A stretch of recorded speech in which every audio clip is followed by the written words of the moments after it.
Começa agora o programa Revitalizar, realizado e desenvolvido pela Igreja Evangélica de Confissão Luterana no bairro dos Pires, em Limeira, São Paulo. Revitalizar é o processo de transformação da vida, da família e da fé, por meio da Palavra de Deus.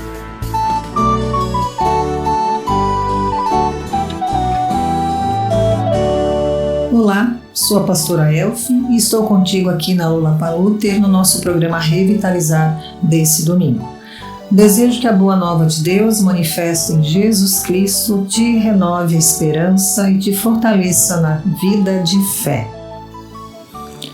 Que a graça do nosso Senhor Jesus Cristo, o amor de Deus o Pai e a comunhão do Espírito Santo esteja com todos e todas nós. Amém.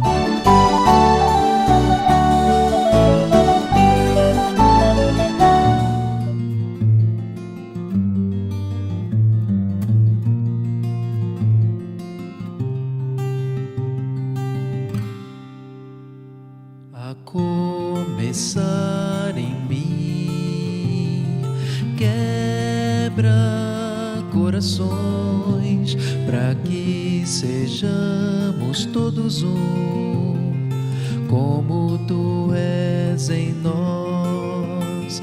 A começar em mim, quebra corações, para que sejamos todos um, como tu és em nós. Onde há frieza que haja amor, onde há ódio, perdão, para que teu corpo cresça assim, rumo à perfeição. A começar em mim, quebra corações, para que sejamos todos um, como tu és em nós. Onde há frieza que haja amor, onde há ódio, perdão, para que teu corpo cresça assim, rumo à perfeição.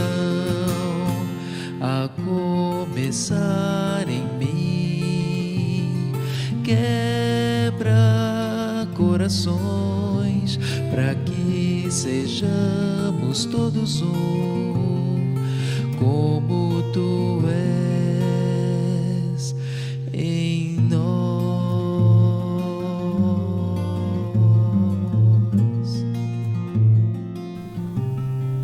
Compartilho com você nessa manhã a leitura bíblica de Romanos, do capítulo 6, versículos 1 a 11, que nos diz: Que diremos, pois? Permaneceremos no pecado para que seja a graça mais abundante? De modo nenhum. Como viveremos ainda no pecado, nós os que para ele morremos? Ou porventura ignorais que todos nós que fomos batizados em Cristo Jesus, fomos batizados na sua morte? Fomos, pois, sepultados com ele na morte e pelo batismo, para que, como Cristo foi ressuscitado dentre os mortos, pela glória do Pai, assim também andemos nós em novidade de vida. Porque se fomos unidos com ele na semelhança da sua morte, certamente o seremos também na semelhança da sua ressurreição.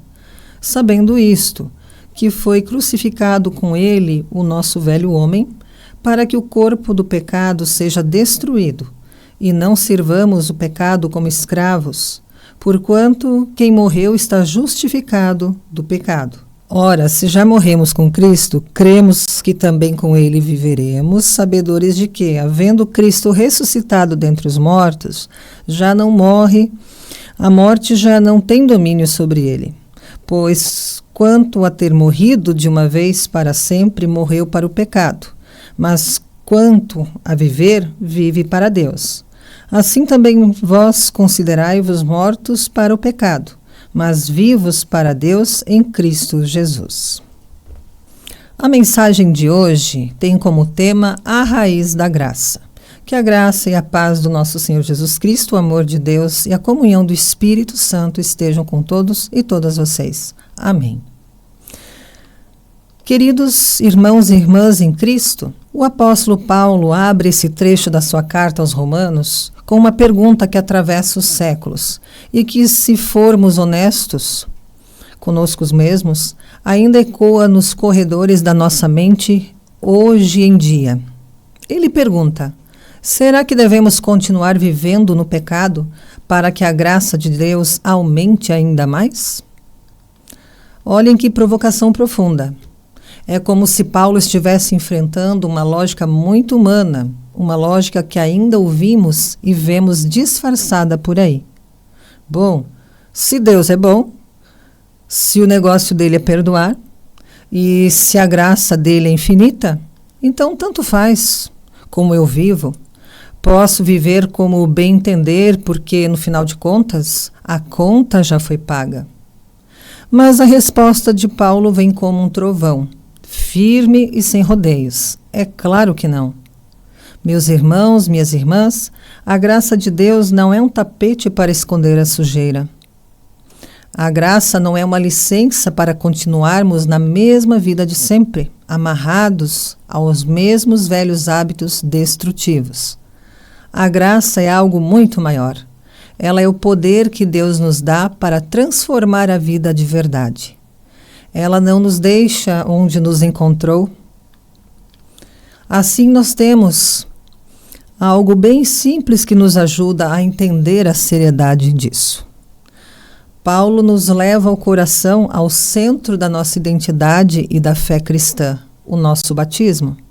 Ele nos lembra que, quando fomos batizados, não passamos apenas por um rito bonito de águas. Ele diz que fomos unidos a Cristo, unidos na sua morte e, consequentemente, na sua ressurreição. Prestem atenção nisso. Isso significa que, espiritualmente falando, algo em nós morreu ali e algo completamente novo começou. Para a gente conseguir visualizar o que Paulo está dizendo, eu lembro de uma história simples, mas muito real. Uma família decidiu reformar o quintal de casa. Queriam transformar aquele espaço sem vida e plantar uma árvore nova, bonita, que desse frutos e sombra. Chamaram um jardineiro experiente. Ao olhar para o terreno, o jardineiro apontou para um arbusto velho, ressecado e doente que ocupava o centro do espaço. A família disse: "Ah, pode deixar esse aí. Planta a árvore nova do lado dele, mas deixa ele aí." O jardineiro balançou a cabeça e explicou: "Não adianta colocar a muda nova enquanto a raiz velha desse arbusto doente continuar embaixo da terra. Vocês não estão vendo, mas a raiz morta vai roubar os nutrientes, vai complicar o solo e vai tirar a força da planta nova. Para a árvore nova viver, a velha raiz precisa ser arrancada." Irmãos e irmãs, é exatamente isso que acontece conosco na vida com Deus. Cristo não faz apenas um puxadinho na nossa vida. Ele não joga uma tinta fresca por cima das nossas feridas e pecados. Ele vai lá no fundo, ele arranca a raiz velha do pecado, do egoísmo, do orgulho, para que a nova vida, a vida que vem dele, possa crescer saudável, livre e frutífera. Mas aqui precisamos fazer uma pausa muito importante. O que significa na prática morrer para o pecado? Muitas vezes nós erramos o alvo porque achamos que morrer para o pecado significa que, a partir do momento em que aceitamos a Cristo, nos tornamos perfeitos. Achamos que nunca mais vamos falhar, nunca mais vamos ter um pensamento ruim, nunca mais vamos nos irar ou errar. E aí, quando erramos, vem a frustração e a culpa esmagadora. Não é isso que Paulo está dizendo. Morrer para o pecado não significa que nos tornamos super-heróis espirituais, incapazes de errar. Significa que o pecado já não tem domínio jurídico sobre nós. Ele perdeu o chicote. Ele perdeu o direito de propriedade sobre a sua vida, a nossa vida. Antes de Cristo, era como se estivéssemos presos a uma corrente pesada. Por mais que tentássemos ser pessoas melhores por nossas próprias forças, aquela corrente nos puxava de volta para os mesmos erros, para os mesmos vícios, para o mesmo egoísmo. Estávamos incapacitados de sair. Agora, em Cristo Jesus, essa corrente foi quebrada, o cadeado foi aberto. Você e eu, nós estamos livres. Mas repare uma coisa: viver como uma pessoa livre exige consciência e treino diário. Paulo insiste: considerem-se mortos para o pecado e vivos para Deus. O que é considerar-se? É trazer à memória, é lembrar-se todos os dias ao acordar de que você é em Cristo. Sabe por quê? Porque existem muitas pessoas que, mesmo já tendo sido libertas por Deus, continuam agindo e vivendo como se ainda estivessem presas na cela. A porta da cela está escancarada, a corrente está quebrada no chão, mas a pessoa continua encolhida no canto, com medo, vivendo na escravidão do passado, do pecado. Por isso a insistência da palavra de hoje. Mude a sua postura. Viva como quem já foi ressuscitado com Cristo. E essa nova vida que Cristo nos dá, meus irmãos e minhas irmãs, não é uma promessa abstrata para quando morrermos e formos para o céu. Ela não é um bilhete de seguro de vida para o futuro distante. Ela começa aqui e agora.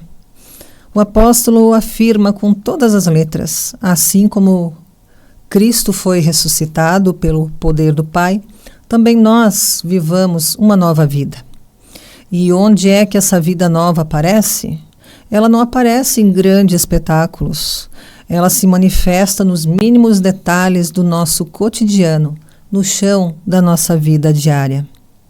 A vida nova se manifesta quando um marido e uma esposa decidem sentar-se à mesa, olhar nos olhos um do outro e recomeçar um relacionamento que parecia quebrado, escolhendo o caminho do perdão em vez de conflitos. A vida nova acontece quando alguém vence o orgulho, engole a seco e diz: me perdoa, eu errei com você. Ela acontece quando um jovem, bombardeado por cobranças e pressões da sociedade nas redes, descobre que o seu valor real não está nos likes do mundo, mas no fato de ser amado e conhecido por Deus. Ela se manifesta quando uma pessoa idosa que talvez ache que já viveu tudo o que tinha para viver, compreende que o sopro de vida em seus pulmões significa que Deus ainda tem missão, ainda tem propósito e sentido para ela hoje. Ela se faz presente quando alguém cansado, esgotado pelas ansiedades da vida, dobra os joelhos e encontra em Deus o porto seguro, que não resolve todos os problemas num passe de mágica, mas sustenta e renova as forças para caminhar mais um dia. Tudo isso, querida igreja, é a obra da ressurreição acontecendo em nossas vidas. É a vida de Cristo brotando em nós. Cristo morreu uma vez por todas. O sacrifício dele foi completo, definitivo. A morte dele nos libertou da escravidão. Isso tira de cima dos nossos ombros aquele peso insuportável de carregar culpas intermináveis ou aquela paranoia de tentar comprar ou merecer o amor de Deus através de barganhas espirituais. Deus ama você porque Ele é amor, não porque você é perfeito. A graça nos liberta para vivermos com um propósito. Mas talvez alguém aqui, nesse momento, esteja pensando de forma muito sincera: pastora, se a minha velha natureza foi crucificada com Cristo, por que é que eu ainda sinto vontade de pecar? Por que ainda sinto raiva? porque a inveja às vezes bate à minha porta, porque os velhos hábitos ainda me tentam. Deixa-me dizer uma coisa, uma verdade consoladora, porque a antiga voz ainda tenta ressurgir. O velho homem foi crucificado, mas ele ainda grita da cruz. A grande diferença é que agora ele já não manda mais em mim e nem em você. Ele pode gritar, mas ele não tem mais o controle da sua vida. A diferença é que agora, graças ao Espírito Santo, nós temos escolha, temos direção, temos uma nova identidade, temos Cristo vivendo em nós. A caminhada da fé é um aprendizado diário. Haverá dias de tropeços, sim, e haverá dias de grande vitória. Mas a beleza do Evangelho é que tanto nos dias de tropeço quanto nos dias de vitória, nós estamos caminhando sustentados pela mesma e merecida graça de Deus. Se pudéssemos resumir a chave de todo esse texto de Romanos, ela está em uma pequena expressão que Paulo repete exaustivamente, quase como um refrão. Com Cristo, com Ele, unidos com Cristo. Essa união é a chave de tudo. Não tente viver essa novidade de vida pela força do seu próprio braço, pelo seu próprio moralismo ou pela força de vontade. Não vai funcionar. Não é mérito seu. É Cristo em você.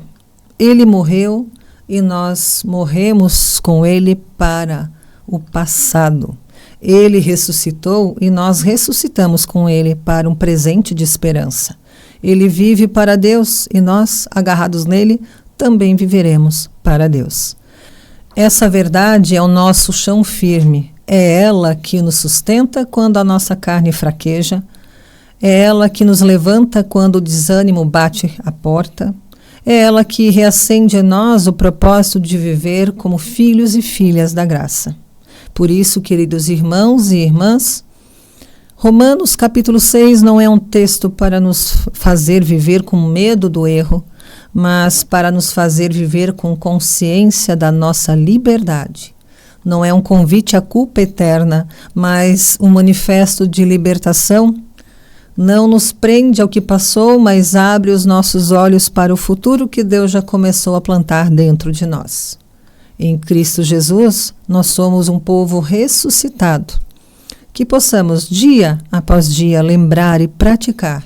Somos mortos para o pecado, estamos vivíssimos para Deus e pertencemos única e exclusivamente a Jesus Cristo. Que essa verdade profunda conduza os passos de vocês nessa semana que se inicia.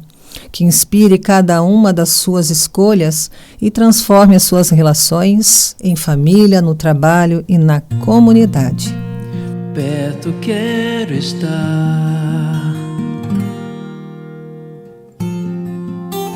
junto aos teus pés, pois prazer maior não há que me render e te adorar. Tudo que há em mim quero te ofertar,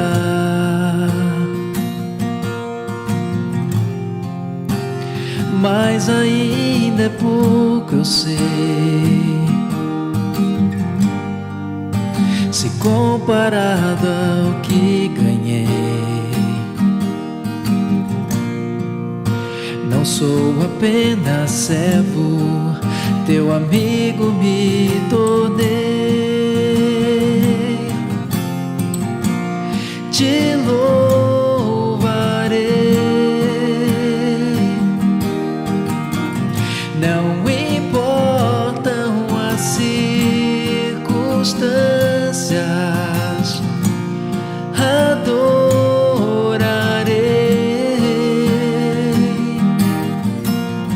somente a ti, Jesus.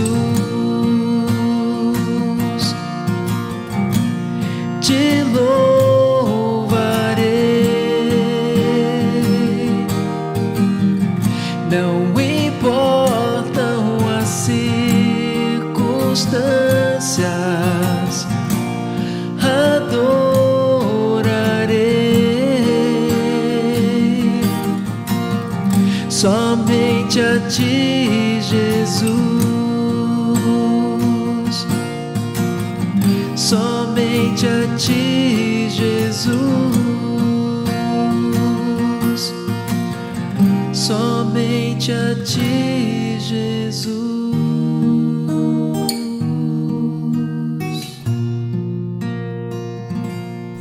Pai amoroso, tu destes a maior prova de amor pela humanidade quando permitiste que teu Filho fosse pregado à cruz. Faze-nos enxergar esse amor através desse gesto. Ajuda-nos a seguir teu Filho Jesus e a reconhecer nele a grande luz, a única luz para iluminar as nossas vidas. Fortalece a nossa fé através da palavra pregada, da palavra ouvida, da palavra cantada.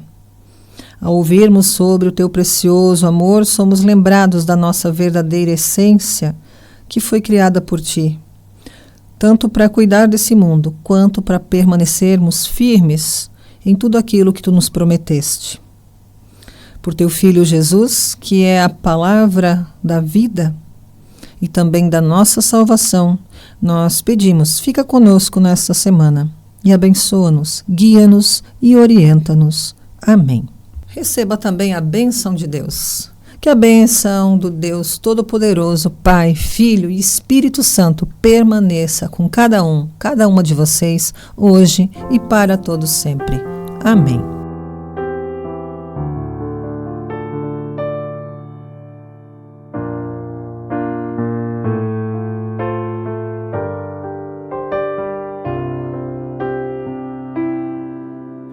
Sonda-me, Senhor, e me conhece. Quebranta o meu coração. Transforma-me conforme a tua palavra e enche-me até que em mim se ache só a ti. Então, usa-me, Senhor, usa-me como o farol que brilha à noite, como ponte sobre as águas, como abrigo no deserto, como flecha que acerta o alvo. Quero ser usado da maneira que te agrade, em qualquer hora e em qualquer lugar. Eis aqui a minha vida, usa-me, Senhor.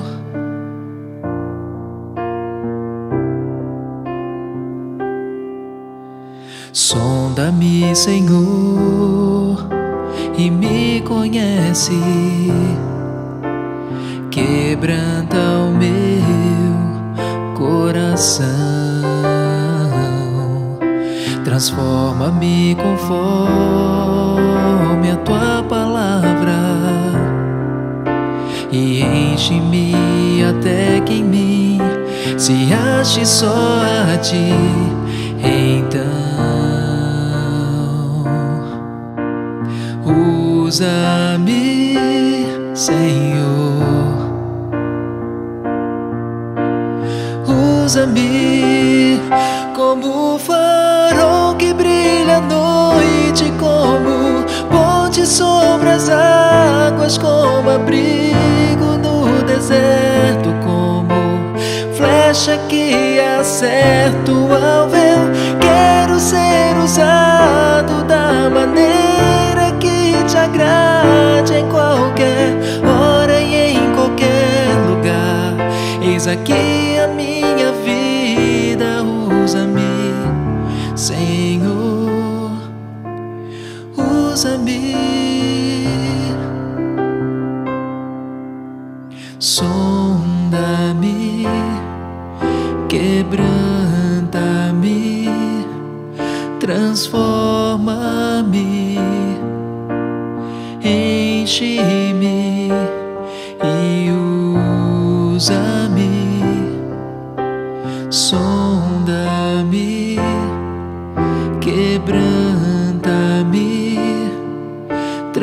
transforma-me, enche-me e usa